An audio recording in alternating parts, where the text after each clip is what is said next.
Bayangkan sebuah dunia yang dibayangi ketakutan akan kehancuran total. Bukan karena bencana alam, bukan pula karena wabah penyakit, tetapi karena satu jari yang bisa menekan tombol peluncur nuklir dan mengakhiri peradaban hanya dalam hitungan menit. Perang tidak pernah benar-benar terjadi secara terbuka, namun ketegangan, ancaman, dan persaingan membara selama puluhan tahun. Inilah kisah dari perang yang tak pernah benar-benar dimulai, namun juga tak pernah sepenuhnya berakhir. Inilah Perang Dingin. Dalam video ini, kita akan menyusuri sejarah panjang Perang Dingin, dari latar belakang ideologisnya, konflik-konflik besar seperti krisis Berlin, Perang Korea, hingga Perang Vietnam, serta bagaimana perlombaan senjata dan luar angkasa mengubah wajah dunia. Kita juga akan menyaksikan bagaimana dunia nyaris hancur dalam krisis rudal Kuba, serta momen-momen dramatis di balik tirai besi Uni Soviet dan Amerika Serikat. Kita akan menyelami peran tokoh-tokoh besar seperti Joseph Stalin, John F. Kennedy, Nikita Khrushchev, Ronald Reagan, dan Mikhail Gorbachev. Dan akhirnya, kita akan menguak bagaimana Perang Dingin berakhir dan apa dampaknya bagi dunia modern. Mari kita mulai perjalanan sejarah ini ke masa di mana dunia dibelah menjadi dua. Perang Dingin dimulai setelah berakhirnya Perang Dunia II. Dua kekuatan besar, Amerika Serikat dan Uni Soviet, bangkit sebagai pemenang. Namun mereka memiliki pandangan dunia yang sangat berbeda. Amerika Serikat menjunjung tinggi sistem kapitalis dan demokrasi liberal, di mana kebebasan individu dan pasar bebas menjadi nilai utama. Sebaliknya, Uni Soviet dipimpin oleh partai komunis yang memperjuangkan masyarakat tanpa kelas, kepemilikan negara atas alat produksi, dan pemerintahan satu partai. Perbedaan ideologi ini menjadi akar dari persaingan geopolitik yang berlangsung selama hampir 5 dekade. Setelah Perang Dunia II, Eropa menjadi medan pertama Perang Dingin. Konferensi Yalta dan Potsdam menghasilkan kompromi, namun juga memperjelas perpecahan antara Timur dan Barat. Uni Soviet mulai mendirikan rezim-rezim komunis di Eropa Timur, termasuk di Polandia, Rumania, Hungaria, dan Jerman Timur. Wilayah ini kemudian dikenal sebagai tirai besi, sebuah istilah yang dipopulerkan oleh Winston Churchill. Amerika Serikat merespons melalui kebijakan containment yang dicanangkan oleh diplomat George Kennan.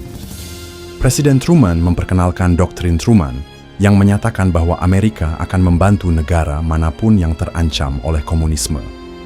Kebijakan ini kemudian diwujudkan dalam bentuk Marshall Plan, bantuan ekonomi besar-besaran senilai lebih dari 12 miliar dolar kepada negara-negara Eropa Barat untuk mencegah bangkitnya komunisme melalui instabilitas ekonomi. Salah satu titik panas pertama adalah Berlin.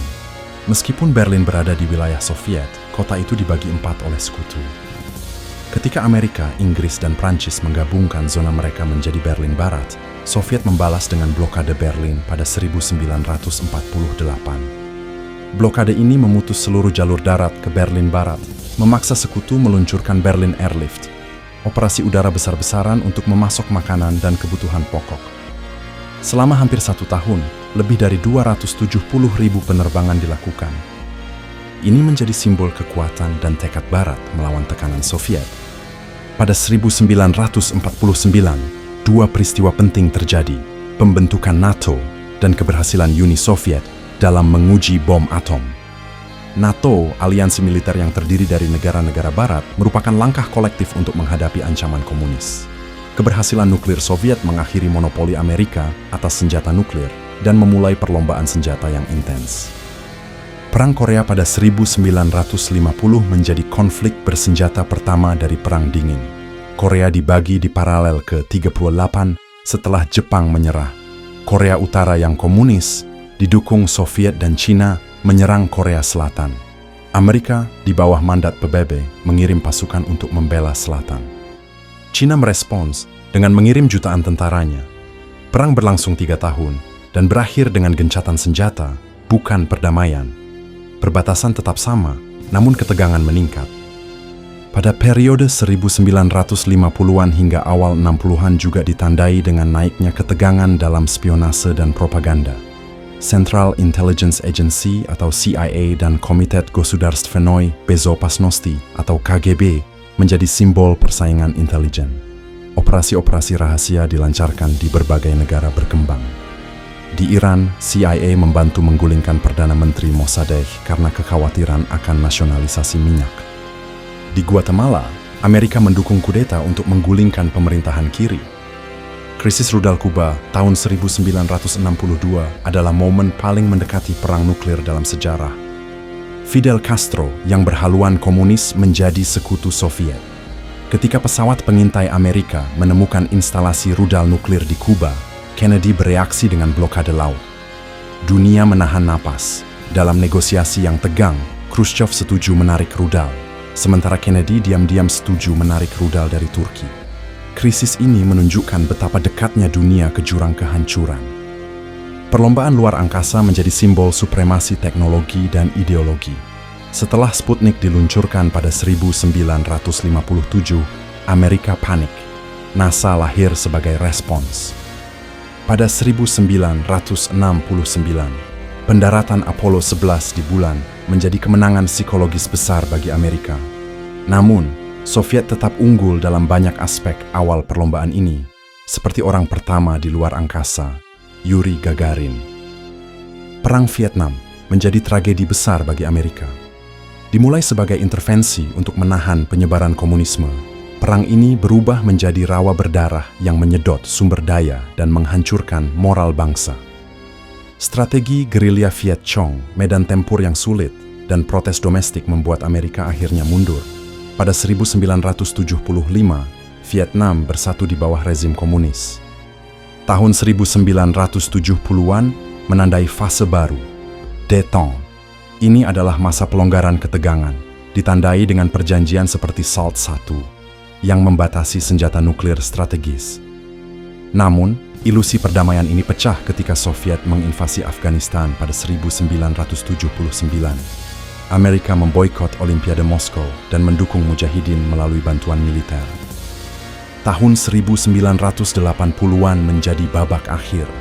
Ronald Reagan mengambil sikap keras terhadap Soviet, menyebut mereka sebagai Empire of Evil dan meningkatkan pengeluaran militer. Namun, tekanan ekonomi dan reformasi internal membawa perubahan. Mikhail Gorbachev naik sebagai pemimpin Soviet dengan dua kebijakan utama, Glasnost dan Perestroika. Keterbukaan dan restrukturisasi ini justru memicu kerusuhan dan keinginan merdeka di Republik-Republik Soviet. 1989 menjadi tahun penting. Tembok Berlin, simbol perpecahan Eropa, diruntuhkan oleh rakyat Jerman Timur. Revolusi damai menyebar ke Eropa Timur. Pada 1991, Uni Soviet resmi bubar. 15 negara merdeka muncul dari pecahnya kekaisaran komunis. Dunia pun memasuki era baru, unipolaritas. Amerika Serikat menjadi satu-satunya superpower. Namun, warisan perang dingin tetap terasa. Persenjataan nuklir masih tersebar. Konflik regional masih menyala dari bekas zona pengaruh lama. Dan ketegangan global masih berganti rupa dari ideologi ke ekonomi dan teknologi. Perang dingin adalah kisah tentang dunia yang nyaris binasa karena perbedaan ideologi. Ini bukan hanya tentang bom nuklir dan perang rahasia. Ini adalah tentang manusia, tentang ketakutan, harapan, dan perjuangan mencari dominasi dalam dunia yang terus berubah. Hari ini dunia masih menghadapi ketegangan baru. Tapi sejarah mengajarkan kita satu hal penting, bahwa dialog lebih kuat dari senjata dan bahwa pemahaman akan masa lalu adalah kunci untuk menghindari kesalahan yang sama di masa depan. Kalau kamu merasa video ini membuka perspektif baru tentang dunia, jangan lupa untuk like video ini. Tinggalkan komentar tentang bagian perang dingin mana yang paling menarik buat kamu. Dan tentu saja, subscribe untuk mendapatkan lebih banyak konten sejarah berbobot dan penuh wawasan. Karena masa lalu bukan untuk ditinggalkan, tapi untuk dipelajari. Sampai jumpa di video selanjutnya.